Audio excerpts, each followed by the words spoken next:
Temos aqui uma tabela que mostra a variação da concentração de elementos nutrientes em plantas cultivadas. Então, nesse quadro vermelho nós temos os macronutrientes e no quadro azul nós temos os micronutrientes. Então, a única diferença existente entre eles é a quantidade que a planta requer para o seu desenvolvimento. Então, fixem que a diferença aqui entre eles está relacionado só à quantidade. Então, essa definição de macro e de micronutrientes é uma definição que leva em consideração a quantidade que a planta necessita e não a questão de importância.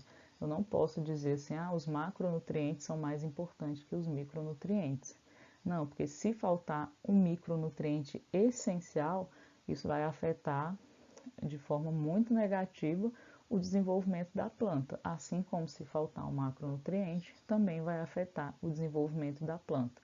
Então, ambos, tanto macro quanto micronutrientes, como o próprio nome diz, são essenciais ao desenvolvimento da planta. Essa tabela mostra a redistribuição dos nutrientes e os órgãos onde os sintomas de deficiência ocorrem primeiro. Então, observem aqui que na primeira coluna eu tenho os nutrientes, na segunda a redistribuição e onde ocorrem os sintomas visuais de deficiência. Então, aqui na primeira linha, mostrando os nutrientes, eu tenho nitrogênio, fósforo, potássio e magnésio. Esses nutrientes são considerados móveis e os sintomas de deficiência ocorrem primeiramente nas folhas velhas, porque a planta ela sempre prioriza as partes mais novas para atender às demandas nutricionais. Então, os nutrientes que estão nas folhas velhas, como eles têm alta mobilidade, eles são transportados para as folhas novas para atender à demanda daquelas folhas. Então, as folhas velhas acabam demonstrando os sintomas primeiro. Já o enxofre, o cobre, ferro, manganês, zinco e molibdênio, eles são considerados pouco móveis, então os sintomas vão aparecer nas folhas novas. Então não é possível suprir as folhas novas porque os nutrientes que estão nas folhas mais velhas, nas folhas maduras, eles não conseguem ser transportados porque tem baixa mobilidade. Já o boro e o cálcio são considerados imóveis, então os sintomas de deficiência vão aparecer nas folhas novas e nas zonas meristemáticas, em função do que eu falei anteriormente também. O boro e o cálcio que estão em folhas mais maduras, como eles são imóveis, eles não podem ser transportados para as regiões de crescimento. Agora nós vamos ver a importância dos nutrientes para as plantas, bem como quais são os sintomas de deficiência que eles causam. Vamos começar falando sobre o nitrogênio.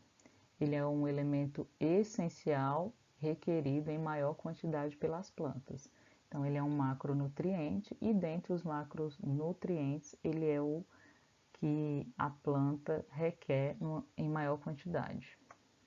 É constituinte de muitos compostos da planta, como por exemplo os aminoácidos.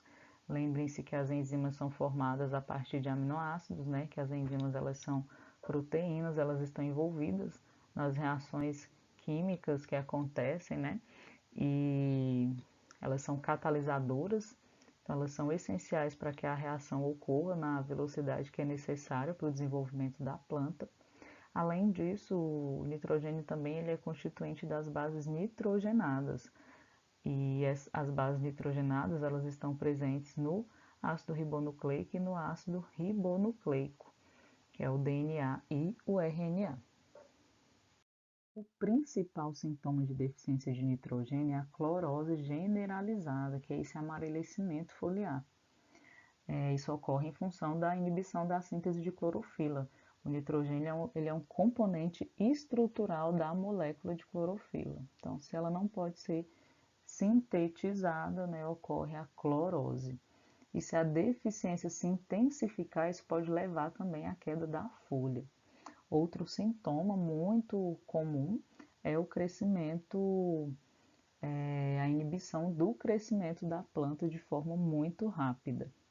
E aí as partes maduras da planta são as primeiras que são afetadas, né, em função da alta mobilidade do nitrogênio. Então, os sintomas eles são percebidos primeiramente nas folhas velhas.